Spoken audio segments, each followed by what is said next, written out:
The entire hydraulic system is gone. The control stick is frozen.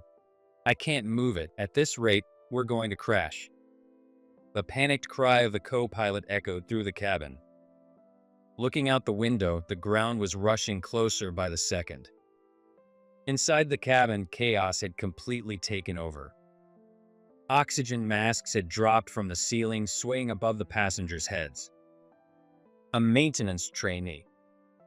That's all I was. Never did I imagine I'd face a situation like this. Today's flight was supposed to be just for observation to monitor the aircraft's condition. It's over. The beautiful flight attendant looked at me, her voice trembling. In her eyes, fear and the faintest glimmer of hope mixed together. I made up my mind. Captain, let me take over the controls. My voice was surprisingly calm. I stepped into the cockpit and slid into the pilot's seat. And from here, the miracle began. A locked-up hydraulic system, non-functional controls, barely any altitude left. By all logic, there was no way to survive but I. My name is Andrew. I work as a part-time aircraft mechanic for SkyVista Airlines. Under the dim lights of the maintenance hangar, I meticulously tightened bolts, checked circuits, and inspected the hydraulic system. Andrew, have you finished today's checklist? The voice came from Thomas, a senior mechanic in the maintenance department. His sharp eyes were intimidating, but his skills were unmatched, and I had learned a great deal from him. Yes, everything is complete. The hydraulic system pressure is within standard limits. Not bad for a part-timer. Did you study somewhere before this? Thomas looked at me with a hint of admiration. My father taught me a lot, and I just love learning about airplanes. I see. Then from now on, I'll teach you more advanced maintenance. I bet you can handle it. His words made my chest feel warm. Yes, my father was a top-class aircraft mechanic. Since I was a child, he would take me to his workplace, where I was mesmerized by the roar of engines and the gleam of aircraft bodies. The sound, the smell, and the endless sky above. It all fascinated me. Wiping the oil from my hands, I gazed at the runway. Watching a plane take off, I felt a bittersweet longing. But at the same time, I was gaining the trust of those around me, even as a mere part-time trainee. That alone gave me a sense of fulfillment. Placing my hand on the aircraft, I murmured, "I'll keep you safe, so fly smoothly today too." That day, every SkyVista Airlines flight operated without incident. And knowing that filled me with a quiet pride. One day, I was heading to the terminal building. I had to deliver some documents to the operations control office. As I walked through the bustling terminal, I noticed a small commotion in the distance. A flight attendant in uniform was struggling to deal with an angry foreign tourist. Her neatly tied bun and petite frame made her stand out, exuding an air of quiet dignity. With her sharp features and fair, almost translucent skin, the navy blue uniform suited her perfectly. She was, without a doubt, a strikingly beautiful flight attendant. But at that moment, her expression was tense with confusion and nervousness. "What do you mean I can't board with this suitcase? This is ridiculous." The foreign man pointed at his oversized suitcase, clearly exceeding the airline's size limits, and raised his voice in English. "I'm sorry, sir, but your luggage exceeds our size regulations." The flight attendant handling the situation seemed unaccustomed to speaking foreign languages. Her Japanese and English were mixing awkwardly, making it difficult to communicate. Even so, I could tell she was doing her best to remain polite and professional. "Are you all right?" Before I knew it, the words had left my mouth. The flight attendant looked at me in surprise. "Oh, yes, just a bit. Would you like some help?" Without thinking, I stepped beside her and turned to face the foreign man. "Sir, I sincerely apologize for the inconvenience. To ensure the safety and comfort of all passengers, we have strict carry-on size limitations. Would it be possible for us to check your suitcase instead?" We'll make sure it reaches your destination safely. As a special exception, there will be no additional fee." The man looked momentarily surprised, but then seemed to calm down. "If there's no extra charge, I guess that's acceptable, but my layover is short. For your Munich connection, I'll personally arrange for your luggage to be prioritized. The transfer desk staff will assist you further." The man's expression softened, and he eventually nodded in agreement. "Thanks for understanding. I appreciate the help." I exchanged a glance with the flight attendant, and she quickly caught on. She proceeded to guide the man through the baggage check process. The issue was resolved far more smoothly than expected. Once she finished handling the situation, she returned to me. "Thank you so much. You really saved me." She bowed deeply. It felt a bit awkward receiving such a formal thank you while standing there in my mechanic's uniform. "Oh, I just happened to be passing by." "No, if you hadn't stepped in, it might have escalated. Also, your English is incredibly fluent." She looked at me with curiosity. "Ah, just a little. I've been studying on my own." "Self-taught? That's impressive." She was wearing the crisp uniform of a SkyVista Airlines flight attendant, standing with perfect posture as she looked at me. Her eyes held a mix of surprise and admiration. "I'm Emily. I work in the cabin crew department at SkyVista Airlines." "I'm Andrew. I work part-time in the maintenance department." After exchanging introductions, her eyes widened slightly. "You're a part-timer?" Her surprise made me chuckle slightly. She must have found it strange that a simple maintenance trainee spoke fluent English. Just then, a voice called out from behind us. "Emily, there you are. I've been looking for you." Turning around, I saw a young man in a pilot's uniform, Daniel. He smiled warmly at Emily, but when his gaze shifted to me, it turned cold. "I saw what happened, Andrew. Don't get ahead of yourself just because of that little scene. My brother would have handled that effortlessly. He speaks 5 languages fluently and can manage any situation perfectly. He's one of the top pilots in the country, after all." Daniel crossed his arms, his condescending attitude only growing stronger. Emily looked uncomfortable. "Daniel, Andrew helped me. You don't have to say it like that. It was just a fluke." He brushed off Emily's words and turned his sharp gaze back to me. "Besides, why is a part-time mechanic even here? Leaving your station is against regulations, isn't it?" "I was delivering documents to the operations control office." "Oh, convenient excuse." His sarcastic tone made me bite my tongue. Arguing back would only make things worse. "It's time for the briefing, Emily. Let's go." Daniel lightly placed a hand on Emily's elbow, subtly positioning himself between us as if to pull her away. Emily hesitated for a moment, uncertainty flashing across her face. I smiled. "It's fine. I should get back to work anyway." "That's right. A professional always keeps to schedule. But I guess that's a difficult concept for a part-time mechanic to understand." Daniel deliberately emphasized the word part-time. Then, with a triumphant look, he glanced at Emily. Emily looked at me apologetically and gave a small bow. "Thank you again, Andrew." "You're welcome, Emily." I gave a small wave. Daniel shot me a cold glare before leading Emily away. I watched their retreating figures, letting out a deep sigh. Something inside me ached, but I pushed it aside, refocusing on my task and hurrying toward the operations control office. A few days later, I was deep in the maintenance hangar inspecting the wiring system. With my headlamp on, I was absorbed in checking the delicate circuits when a voice called from behind me. Andrew, are you here?" I turned around to find Emily standing there hesitantly. She looked uneasy. I stopped what I was doing and asked, "What's wrong?" "Sorry to bother you while you're working, but we have a VIP passenger on tomorrow's flight who requires special allergy accommodations." She spoke cautiously, as if reluctant to impose. "What kind of allergies?" "Multiple ones. Our standard procedure covers nut and shellfish allergies separately, but not both together.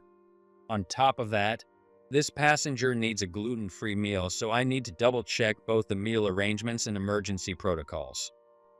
Emily spread out the documents in her hands as she explained. The details were indeed complex, making it a case that couldn't be handled with standard procedures alone.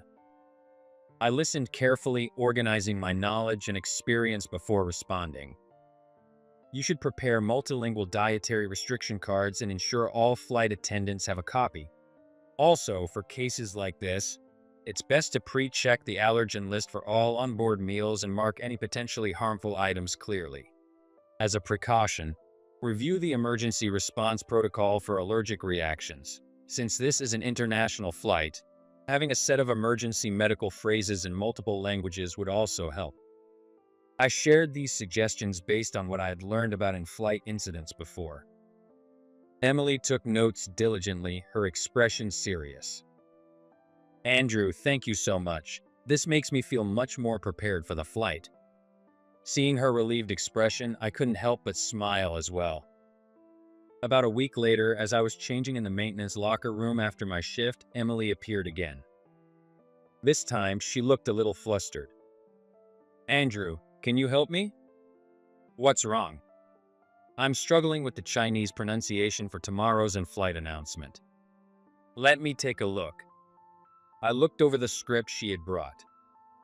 There were definitely many difficult pronunciations. Don't worry, let's practice together. For the next 30 minutes, we sat in the quiet break room, carefully going over each word. We repeated the difficult parts over and over, making sure she got the pronunciation right. Emily's dedication made me naturally put more effort into helping her. You're always helping me. I truly appreciate it, Andrew. It makes me feel so much more confident knowing you're here. Her words were sincere, without any pretense. Hearing that made me happy in a way I didn't expect. I scratched the back of my head, feeling a bit shy. I'm just glad I could help. Emily momentarily looked as if she wanted to say something, but then she glanced at her watch and suddenly panicked. Oh, it's time for the briefing. Excuse me. She gave a small wave before quickly dashing off. As I watched her disappear, a warm, indescribable feeling spread through my chest. Even though I was just a trainee mechanic, someone relied on me like this. That alone made my work feel even more meaningful and fulfilling. The next day, as I was working in a corner of the maintenance hangar, Emily approached with an unusually excited spring in her step. Andrew. I turned around to see her standing there, hands clasped in front of her chest, eyes sparkling with excitement. What is it? You look really happy. It worked. The Chinese announcement we practiced yesterday, I got so many compliments from the passengers. She made a small fist pump to express her joy. Her enthusiasm was contagious, and I found myself smiling as well. That's great to hear. It was your effort that made it happen. No, it's all thanks to you, Andrew. Without your pronunciation tips, I never would have gotten it right. It's nothing, really. It wasn't a big deal. It was a big deal. She looked straight into my eyes. This might be a strange question, but are you really just a part-time mechanic? Emily lowered her voice slightly as she asked. I paused for a moment. Then, gazing off into the distance, I gave her a small, ambiguous smile. I love flying. I just want to be around airplanes, even in a small way. It wasn't a lie. But it wasn't the whole truth either. I see. There was a trace of doubt in her voice. Yet, I could tell she wasn't going to push any further. Thank you, Andrew. I might need your help again sometime. Feel free to ask anytime. Emily started to walk away, but stopped after a few steps. Taking a deep breath as if gathering her resolve, she slowly turned back around. Do you have a little more time? Of course. I put away my tools as I answered. She sat down on a nearby workbench, her expression suddenly distant. Actually, I'm the daughter of this airline's CEO. Her confession caught me off guard. Now that she mentioned it, there was a certain gracefulness about her, but I never would have guessed she was the company's CEO's daughter. Really? Yes. I don't usually talk about it. If people find out, they assume I'm only here because of favoritism. They think I get special treatment, that I was hired because of my connections rather than my abilities. Her expression darkened. The tremor in her voice revealed the weight of what she was carrying. I gently encouraged her to continue. But that's not the reality, is it? No, I went through the same entrance exams and training as everyone else. If anything, I had to work harder because people were always watching me, judging me as the CEO's daughter. She clenched her fist slightly. No matter how hard I tried, people assume I should be able to do everything perfectly. If I make a mistake, they say I only got this job because of my father. And even if I succeed, they think it's just because I was given an advantage. That's why I push myself, whether it's English, Chinese, customer service, or safety procedures, I have to master everything perfectly. But the truth is, I still have so much to learn. Her voice gradually became strained. She was trying hard to hold back her tears. I almost placed a hand on her shoulder, but stopped myself just in time. Emily, don't you think airplanes are truly fascinating machines? Huh? She looked at me in surprise. Do you know why such a heavy metal aircraft can fly? Emily tilted her head slightly. Lift? That's right. The shape of the wings creates differences in air pressure, lifting a machine that weighs tens of tons into the sky. But that's not the only reason. It's not just about the aircraft's design. Pilots, air traffic controllers, and flight attendants all play a crucial role. No matter how advanced an aircraft is, without the people to operate it, it's just a hunk of metal. And no matter how great a company may be, without the passion and dedication of its employees, it's nothing more than a name on a sign. I met her gaze directly. A person's worth isn't determined by their name or background, but by their own efforts and actions. Whether you're the CEO's daughter or a maintenance trainee, that doesn't matter. The sweat and tears you've shed, the late nights spent studying, everything you've done has shaped you into the person you are. What matters isn't how others see you, but how you choose to live. A single tear slipped from Emily's eyes. She gave a small nod. The evening sun streaming through the window bathed her tears in a golden glow. This time, without hesitation, I gently placed my hand on her shoulder. Emily, you're an incredible flight attendant. Not because of your connections or your last name, but because of your own dedication. Believe in yourself. You'll soar even higher. Emily placed her hand over mine. For a moment, neither of us spoke. Her expression gradually softened until it turned into a small smile. Thank you. I think I'll try believing in myself a little more. I want to take pride in my work the way you do, Andrew.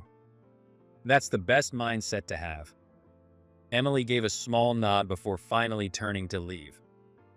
But just before she stepped away, she turned back once more. Andrew, thank you for listening to me.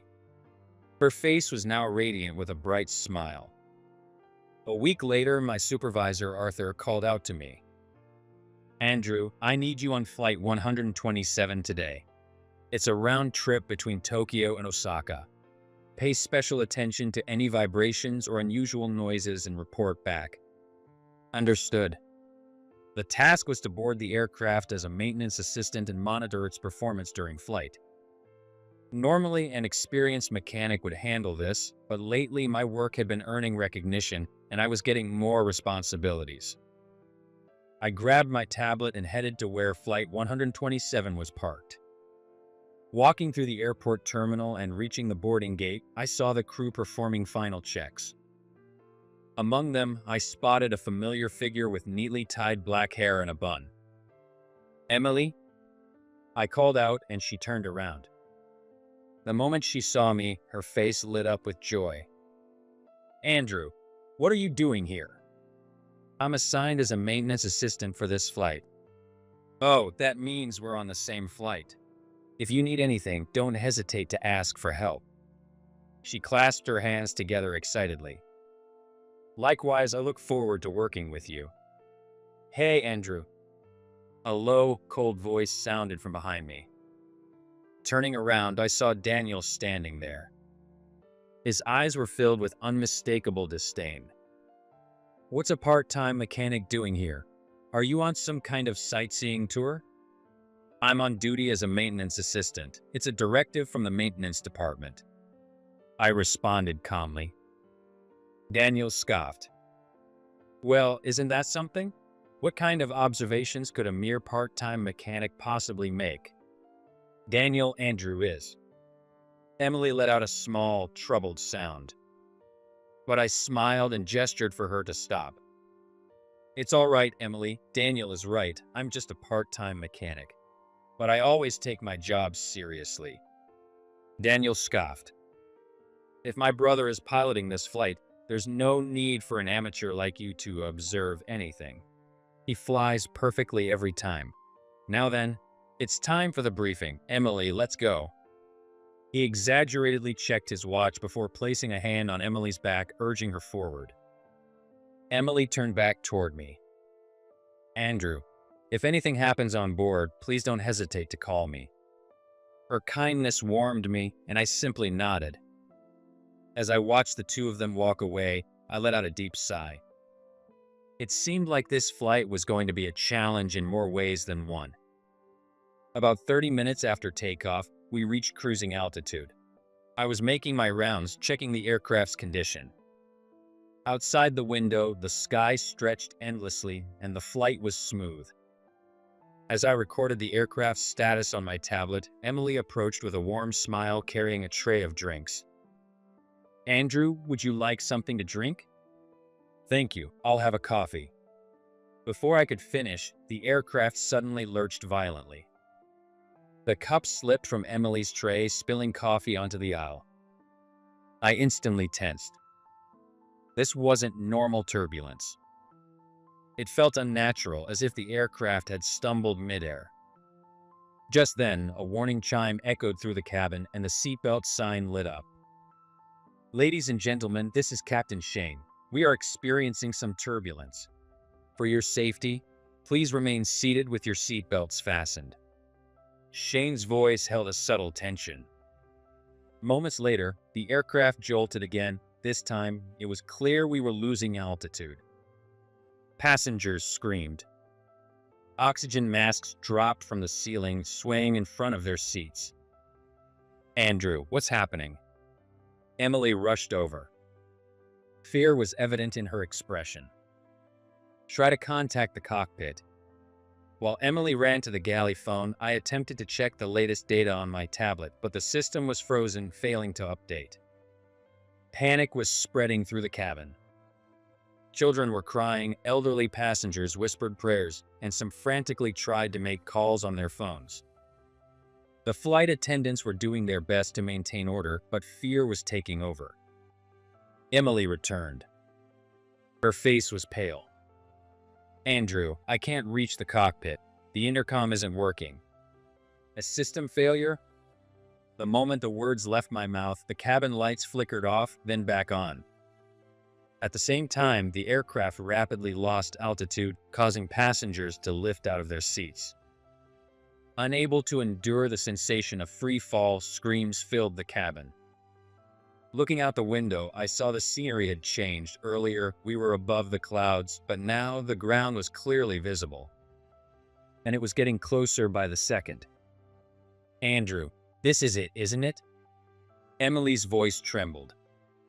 Tears welled in her eyes. I scanned the cabin. The other flight attendants were on the verge of breaking down.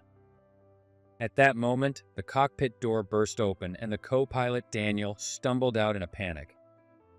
Daniel's face was deathly pale, his uniform soaked in sweat. We've lost the entire hydraulic system. The control stick is locked up. I can't move it. Shane is trying to switch to manual, but the system isn't responding at all. At this rate, we're going to crash. He shouted desperately. His words echoed through the cabin, pushing the panic to its peak. Screams, sobs, and desperate prayers filled the air. The plane tilted further, and the view of the ground outside the windows shifted unnaturally. I gripped my tablet tightly, my eyes locking onto the cabin altimeter. The numbers were dropping at an alarming rate. 5,000 feet, 4,800, 4,600. At this speed, we had only minutes left. "Andrew, is there anything you can do? If it's you." I looked up to see Emily staring at me, tears welling in her eyes but filled with unwavering trust. Her belief in me solidified my resolve. I took a deep breath and stood up. "Emily, I'm going to the cockpit." "What?" "But..." I placed a reassuring hand on her shoulder and smiled. "It's okay, trust me." Through the chaos, I made my way toward the cockpit. I passed Daniel in the aisle. His eyes were wide with fear. "Where do you think you're going? Stay in the cabin." "Daniel, let me help Shane." "What? What could you possibly do?" There was no time to explain. Ignoring him, I pushed open the cockpit door and stepped inside. "Excuse me." The cockpit was like the eye of a storm. Warning lights flashed red, alarms blared from all directions, and the entire control panel was a cacophony of blinking indicators. Shane was gripping the control stick with all his strength, sweat dripping down his face. "Who are you?" He turned, his eyes filled with tension. "Andrew from maintenance. Tell me what's happening." "We've lost all hydraulics. Both main and backup systems have failed." I switched to manual, but the servos are completely jammed. The aircraft suddenly pitched downward again. The altitude gauge was plummeting. "Shane, let me take over." His eyes widened in shock. "What are you talking about? In a crisis like this, we can't just..." "I was a pilot." My voice was firm. Shane's breath hitched, realization dawning in his eyes. "Wait, you're..."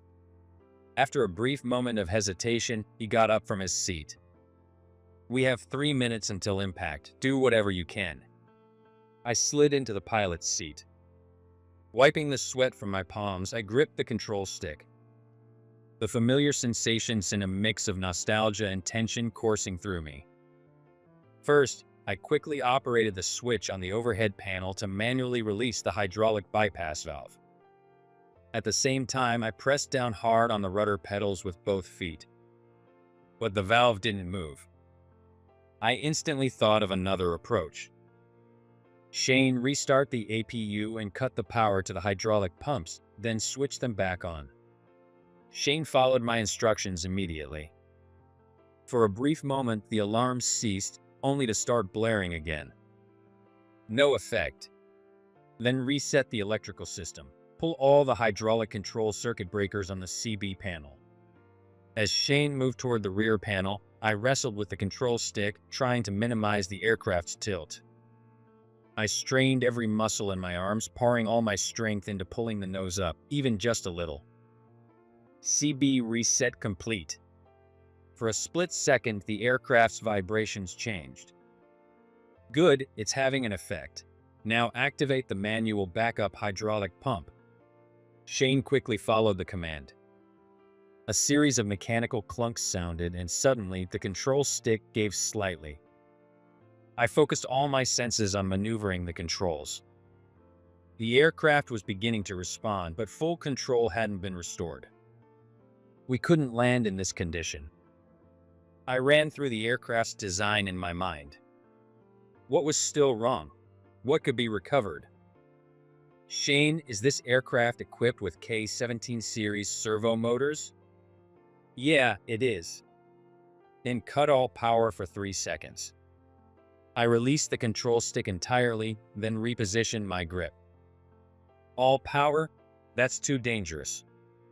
"Trust me, the servos need a full power cut to reset." After a brief hesitation, Shane reached for the main power switch. 3, 2, 1, off. The cockpit went completely dark, and all alarm sounds ceased. For 3 agonizing seconds, the only sound was the pounding of my own heartbeat in my ears. Power on. The system hummed back to life. Then I felt it. The control stick came back to life in my hands. Control had been restored. Quickly, I pulled back on the stick, leveling out the steep dive. Outside the window, the horizon slowly steadied. Altitude at 2,000 feet, 1,800, 1,700, 1,600 were stable. Shane's voice was filled with exhilaration. Incredible judgment, Andrew.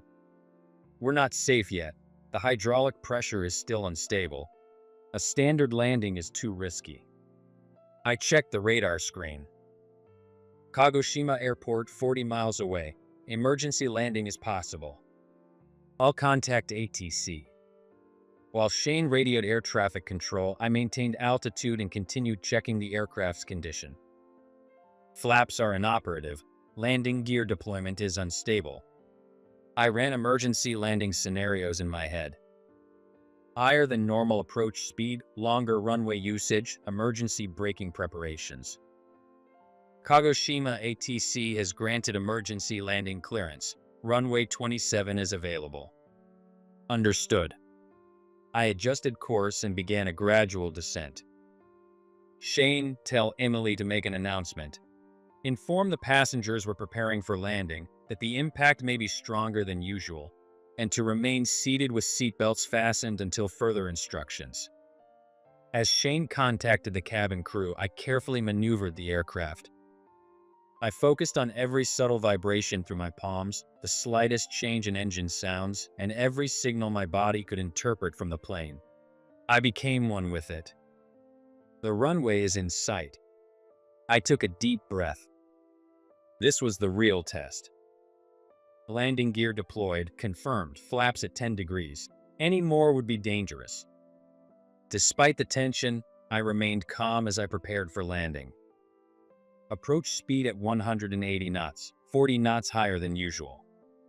The runway was closing in fast. I tightened my grip on the control stick. Touchdown in 5, 4, 3, 2, 1. The moment the wheels made contact with the runway, a violent jolt shook the aircraft. The tires screeched against the pavement. I immediately deployed the thrust reversers and slammed on the brakes. The plane hurtled down the runway at high speed, not slowing down enough. The end of the runway was coming into view. I pressed the brakes even harder and slightly shifted the plane's angle, an emergency maneuver to increase drag and slow us down. The entire aircraft shuddered, metal groaning under the strain. And then, finally, we came to a stop. My trembling hands released the control stick. Sweat dripped from my forehead. We stopped. We did it. We made it. Shane's voice shook with emotion. The moment I heard those words, all the tension drained from my body. The cockpit door burst open, and Emily rushed in. Her eyes glistened with tears. Andrew, are you okay? Did we make it? Yeah, we're safe. At my words, she let out a sob. Behind her, Daniel stood frozen in shock. From the cabin, we could hear passengers crying in relief, voices of gratitude, and then slowly the sound of applause rising. The overwhelming emotion of survival filled the air. I slowly stood up. My legs were shaking slightly. Emily ran toward me and threw her arms around me. Thank you so much. Her tears soaked into my shirt. I gently placed my hand on her back. Shane clapped me on the shoulder. Andrew, today you saved 197 lives. That was incredible judgment and skill. Outside the window, fire trucks and ambulances flashed their emergency lights. The danger had passed. I took a deep breath. The feeling of the control stick was still imprinted on my hands. The waiting room at Kagoshima Airport was a world apart from the chaos of the emergency landing. Outside the window, ambulance lights flickered and airport staff moved hurriedly around the aircraft. Inside, the fluorescent lights cast a soft glow, wrapping the room in a quiet calm that felt almost surreal after everything that had just happened. I sat by the window, staring at my still slightly trembling hands. The sensation of gripping the control stick returned to my hands for the first time in 5 years, and its warmth had yet to fade. Daniel was also in the waiting room, but he remained silent, staring blankly into space. "Here, Andrew." Emily placed a cup of coffee in front of me as she spoke. The faint traces of tears were still visible in her eyes, but her expression was now filled with relief. "Thanks." As I reached for the cup, my fingers brushed against hers. For a brief moment, our eyes met and a subtle warmth rose to our cheeks. "Andrew, please tell me the truth this time. Who are you? After what I just saw, I can't believe you're just a part-time mechanic." Her eyes held a mixture of pure curiosity and astonishment. Just as I was about to answer, the door to the waiting room opened and Shane walked in. "Andrew, the report from air traffic control just came in. Not a single passenger was injured. Thanks to you, we avoided a catastrophe." "I see, that's a relief." Shane stopped in front of me and met my gaze directly. "Andrew, aren't you the same pilot once called a prodigy at Horizon Airways?" His words dropped into the silent room like a heavy stone. I caught a glimpse of Emily's shocked expression in the corner of my eye. "A prodigy pilot?" Her quiet voice reached my ears. I took a deep breath, then slowly exhaled. "Yes, I was. 5 years ago, I was a pilot at Horizon Airways." I was surprised at how calm my own voice sounded. Shane nodded quietly. "I thought so. 5 years ago, at just 25 years old, you had over 2,000 flight hours and were known as Horizon Airways' ace. People in the industry called you a child of the sky. Your name was everywhere." Emily's eyes widened. "Then, why are you working as a mechanic?" I was grounded. The words left my lips more indifferently than I expected. I gazed out the window at the runway stretching beyond.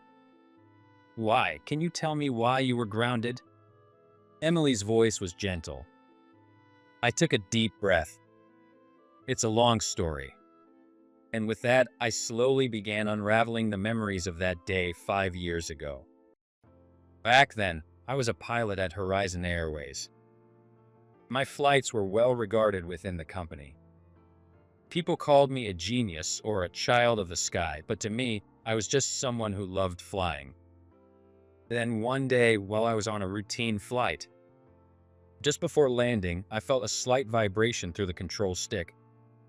When I tilted it slightly to the left, the aircraft's response was noticeably sluggish. "There's an issue with the aileron control system. I'm aborting the landing." But the weather conditions are fine." Ignoring the co-pilot's hesitation, I pushed the throttle forward. "We're going around. Notify air traffic control." As we climbed back into the sky, I carefully checked the aircraft's condition. The left aileron was clearly not responding correctly. If I had proceeded with the landing, there was a chance the aircraft could have become uncontrollable. Switching to the bypass circuit slightly improved maneuverability. I initiated a second approach. 300 feet, 200 feet, 100 feet. As the runway loomed ahead, I focused every ounce of concentration on the landing. I instantly corrected the aircraft's slight leftward tilt, maintaining balance. 50, 30, 10. The moment the wheels touched the runway, I activated the thrust reversers. The aircraft came to a safe stop.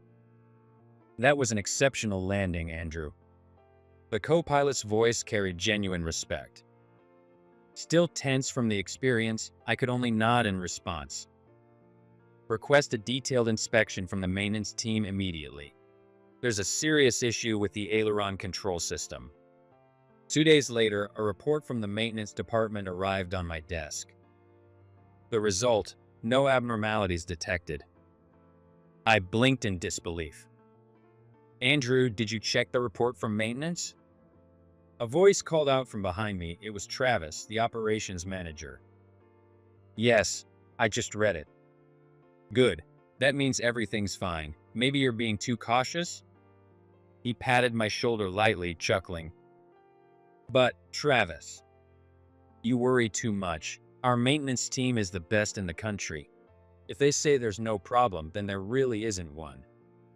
He spoke casually before moving on to his other tasks. That night, even after work hours, I remained in the office.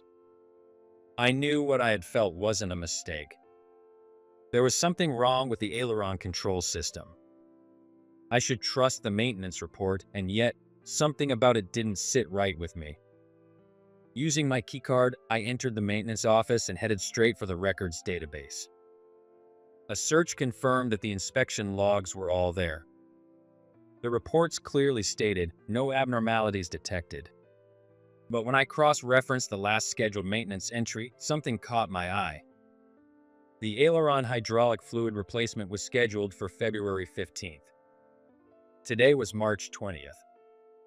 It should have been replaced long ago, yet there was no record of the procedure ever being carried out. Going further back, I found multiple instances where scheduled maintenance had been marked as planned but never executed. A clear discrepancy between the maintenance schedule and actual records.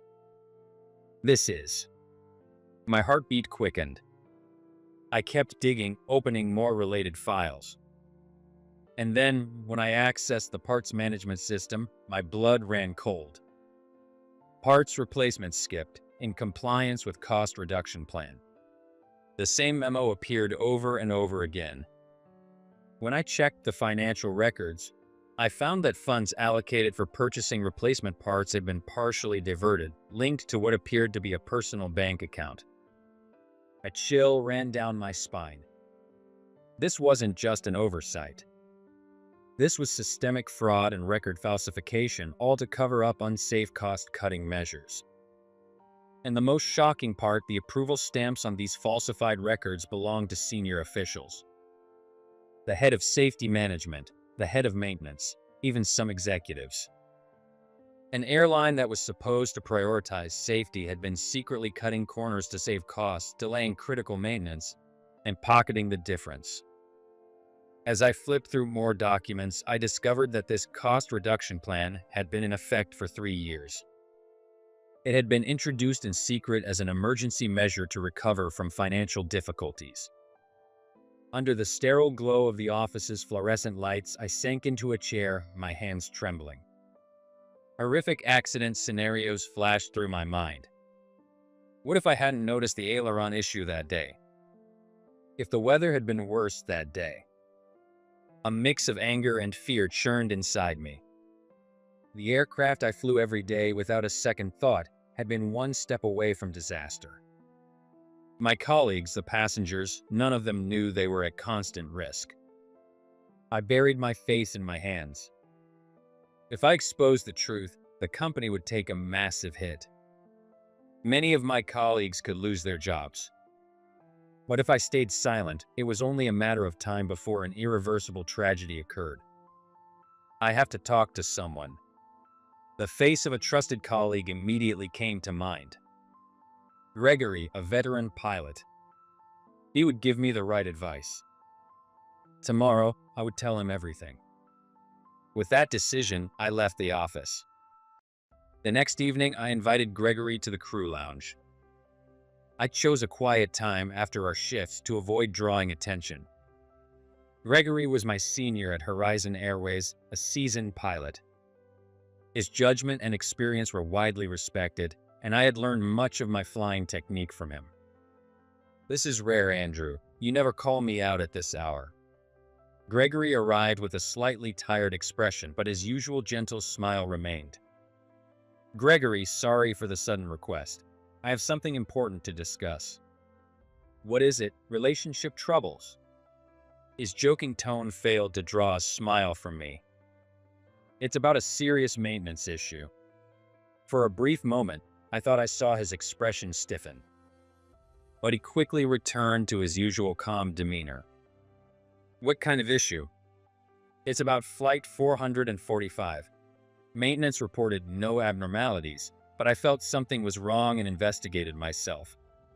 I explained everything I had discovered the previous night as objectively as possible. Skipped part replacements, falsified maintenance records, financial discrepancies. As I spoke, I watched his expression closely. Slowly, the color drained from his face. That wasn't the reaction I had expected. "Andrew, have you told anyone else about this?" His voice was quieter than usual, his eyes scanning the room as if checking for eavesdroppers. "No, just you. I wanted your advice on how to handle it." Gregory let out a deep sigh, then slowly stood up and locked the lounge door. When he returned, he placed a firm hand on my shoulder. "Andrew, you're a good man, honest, with a strong sense of justice. But the world is more complicated than you think." Something felt off. "What do you mean?" "I'll be blunt. Forget about this." My heart skipped a beat. "Forget it? But this is about passenger safety." "I know, but do you understand the company's financial situation?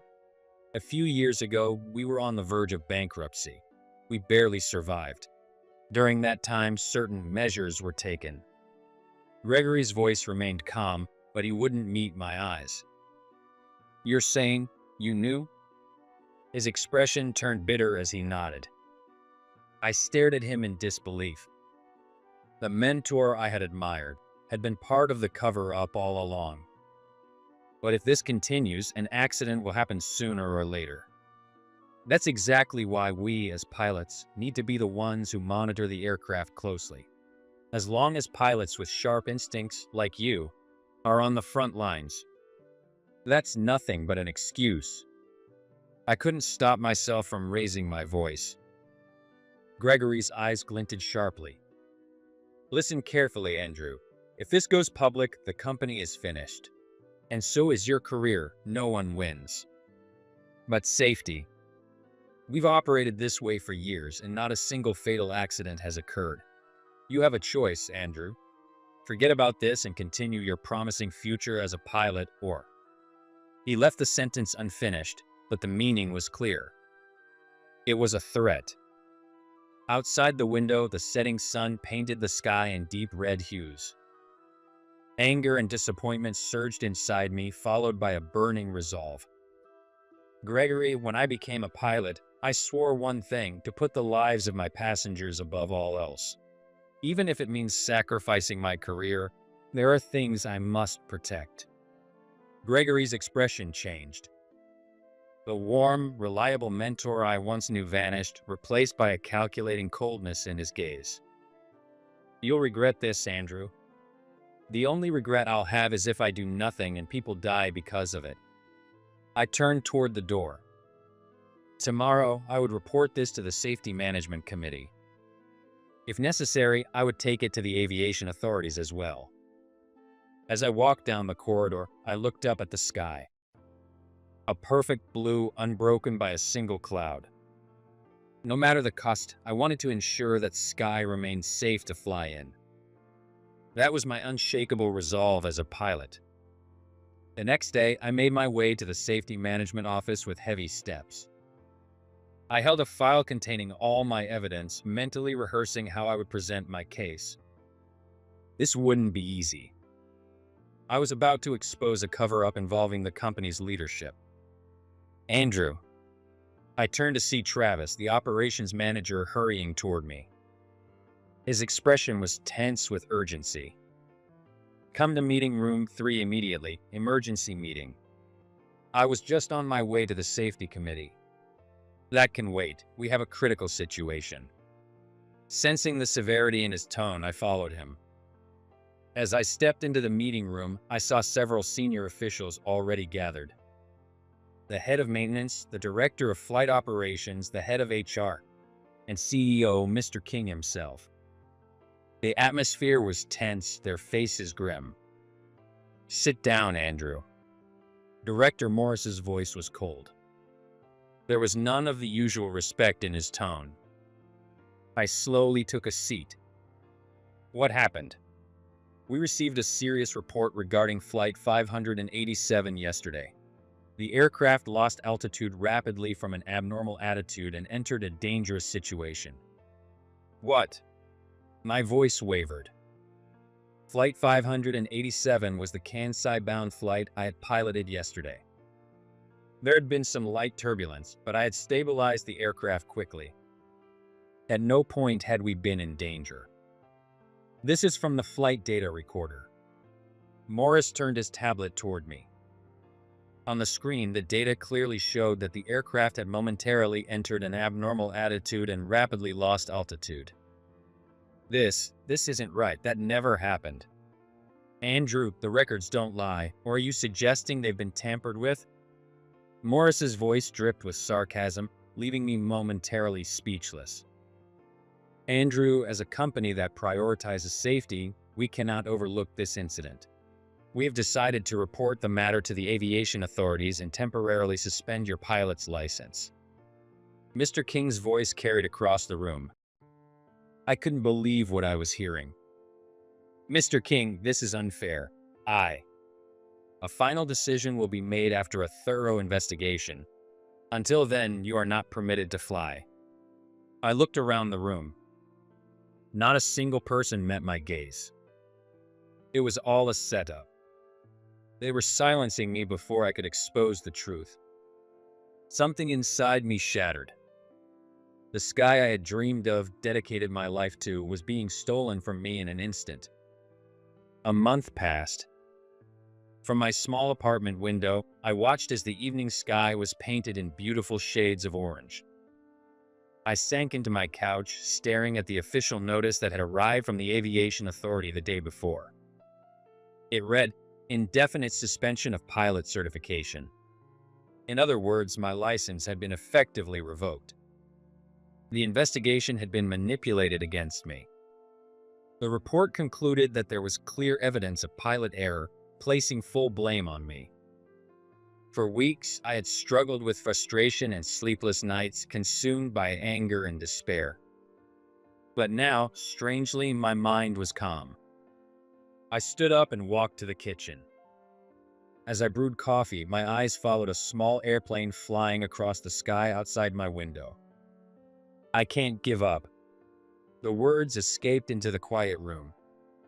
Every time I looked up at the sky, the sensation of holding the control stick came rushing back to my hands.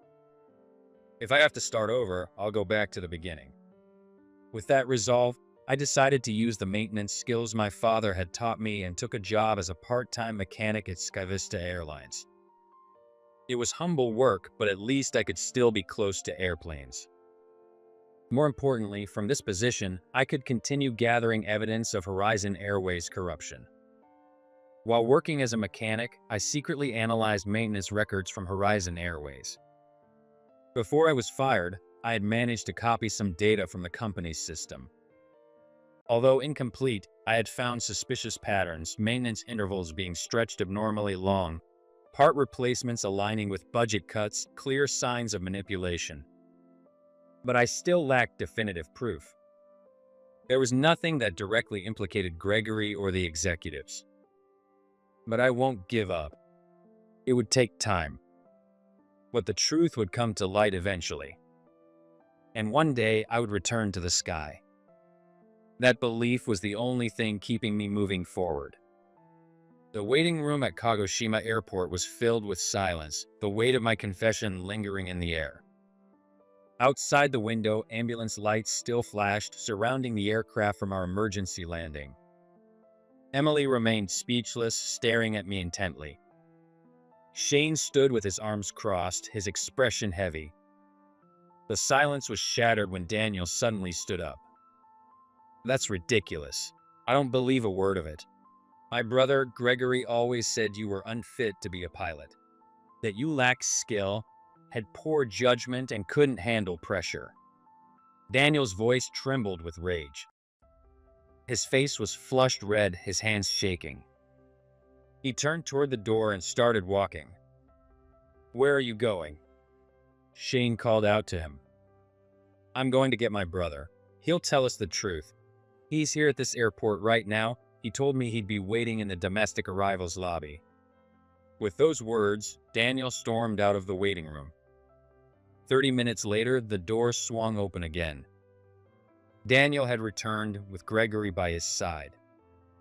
Even after 5 years, Gregory still carried himself with the same air of authority. But he refused to meet my eyes.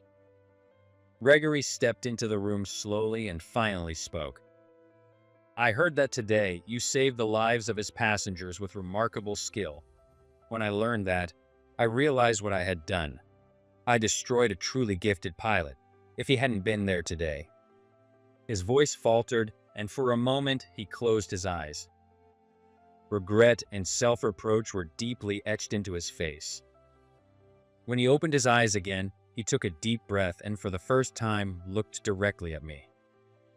Andrew was telling the truth. I was the one who set him up.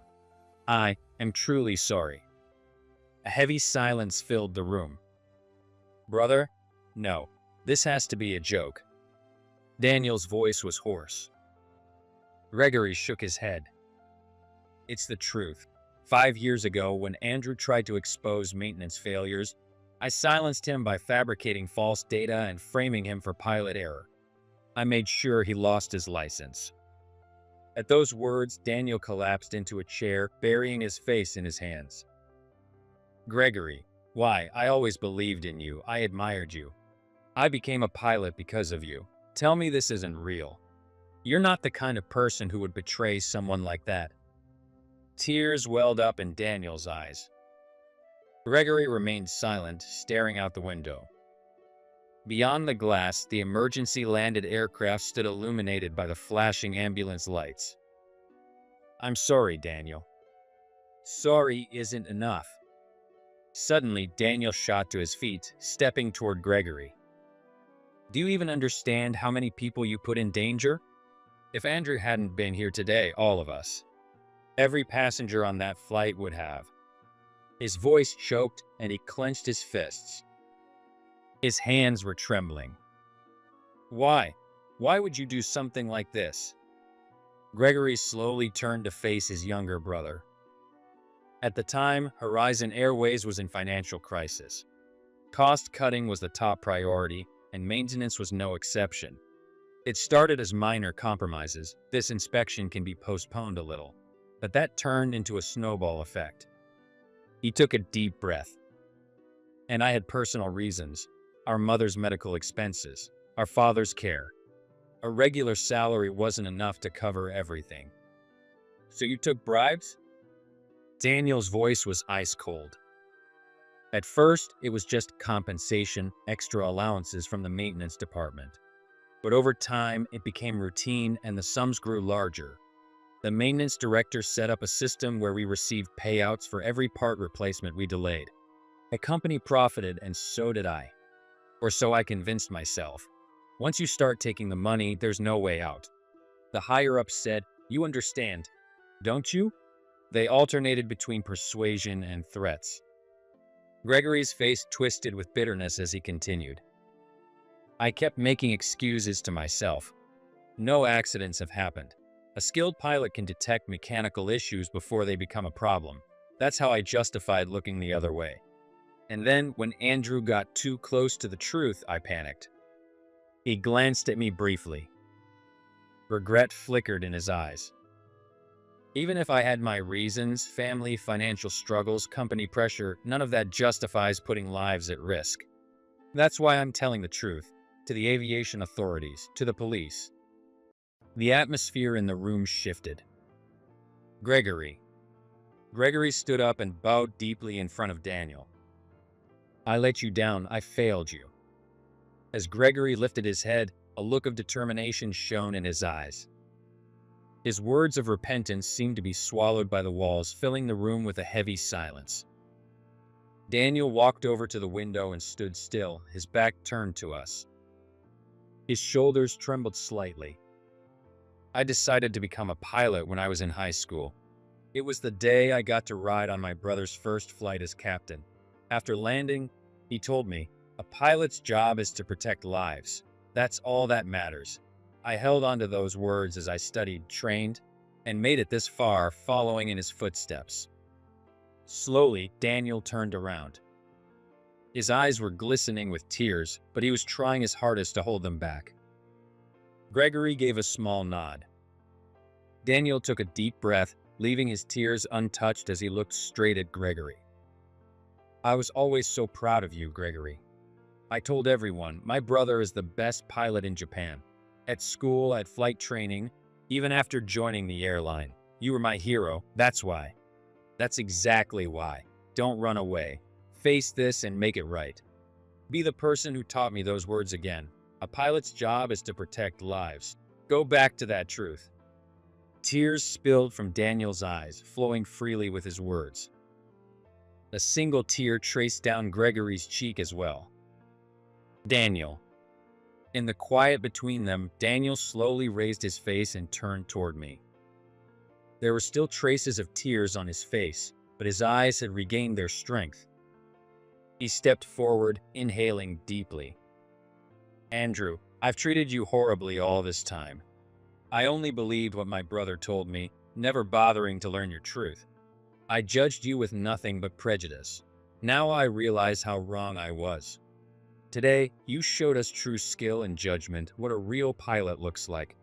And I see now just how inexperienced I still am. I was completely wrong. I'm truly sorry." Daniel bowed deeply. The tense air in the room shifted. I placed a hand on his shoulder. "Lift your head, Daniel." As he looked up, I smiled. "You loved and respected your brother. There's nothing wrong with that. Now that you know the truth, the way you've chosen to act proves your integrity." A new light appeared in Daniel's eyes. It held both relief and a glimmer of hope. The morning after the holiday weekend, the moment I stepped into SkyVista Airlines maintenance hangar, Thomas came running up to me. He was gripping a newspaper in his hands. "Andrew, look at this." "What is it?" Breathless, Thomas unfolded the paper in front of me. A bold headline caught my eye. Former pilot's name cleared. Ex-Horizon Airways executive submits evidence. For a moment, time stood still. The printed words felt like an illusion. I skimmed the article. Yesterday, former senior pilot Gregory voluntarily turned himself into aviation authorities, confessing his involvement in a pilot error case from 5 years ago and submitting evidence. Gregory admitted that he had fabricated data to frame Andrew in order to conceal maintenance failures. In response, aviation authorities held an emergency meeting and announced that they will review the decision to revoke Andrew's certification. This pilot they're talking about, it's you, right, Andrew? Everyone's talking about it." Thomas's voice felt distant. That evening, I was summoned to the president's office at SkyVista Airlines. "Andrew, we received a call from the aviation authority. They've expedited your pilot license reinstatement review." CEO Mr. Martin, Emily's father, greeted me with a beaming smile. I couldn't find the words to respond. He pulled a letter from his desk. "Gregory has decided to take full responsibility and leave Horizon Airways. This letter is from him." He handed me the envelope. The letter detailed Gregory's struggles and his final decision. "Andrew, I have resigned today, taking full responsibility for my actions. I will fully cooperate with the aviation authorities and prosecutors and accept whatever consequences come my way. However, I don't intend to let this be the end. Once I have paid for my crimes, I plan to dedicate myself to promoting aviation safety. I want to visit schools and airlines, ensuring that the mistakes I made are never repeated. This is nowhere near enough to atone for what I stole from you, but it is the answer I have found. Gregory." I quietly folded the letter. Mr. Martin's expression turned serious. "Andrew, once your license is officially reinstated, I would like you to join us as a pilot here at SkyVista Airlines. With your skills and judgment, any airline would be fortunate to have you, but we want you here. Will you fly with us?" Those words filled my heart with both surprise and gratitude. "Mr. Martin, thank you so much. I would be honored. First, finish your work as a mechanic properly. Then, we'll start your retraining.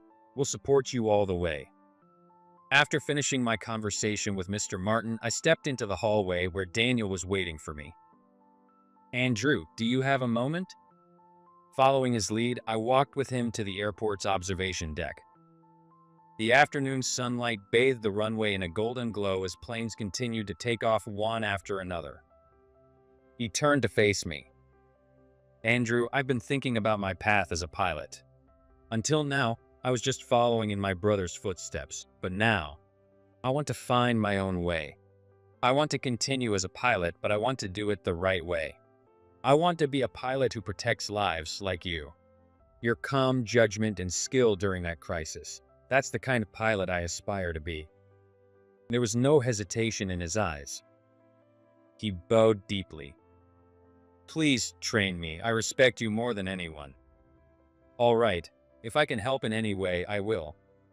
Before us, a passenger plane soared into the sky. The vast, clear sky seemed to watch over Daniel's new beginning. As the evening settled in and I was about to head home, Emily appeared before me. Emily, were you working late today? Yes, but that's not the only reason I'm here. I was waiting for you. She gently reached out and touched my arm. I could feel the faint tremble in her fingertips. My father told me about your pilot license. I'm so happy for you. A soft breeze passed between us. The sunset reflected beautifully in her eyes. I gazed into the distance, smiling calmly. Thank you. The process will take time, but I can finally see hope. I might get to fly again, and this time, I want to be a pilot who truly protects the skies. In the distance, the sound of a plane taking off echoed through the air. Emily spoke quietly, her words carrying the weight of her feelings. During the emergency landing, I was terrified. I thought it was the end, but the moment you stepped into the cockpit, I felt strangely at ease. Your back, your presence, it gave me hope. At that moment, I knew, you are the kind of pilot who truly protects his passengers. She turned toward me, looking straight into my eyes. Her words felt like a blessing sinking deep into my heart. A single tear rolled down her cheek. Instinctively, I reached out and gently wiped it away. I'm glad I was there by your side, too. Emily smiled softly and placed her hand over mine. Above us, the clouds were slowly drifting in the sunset's glow. Andrew, when you return as a pilot, I hope to work on the same flight. I want to fly with you. The sincerity in her words made my chest tighten with emotion. That would be amazing. I'd love that. Emily looked up at me, slightly shy. Without thinking, I pulled her gently into my arms. She looked up at me in surprise, then smiled and leaned into me.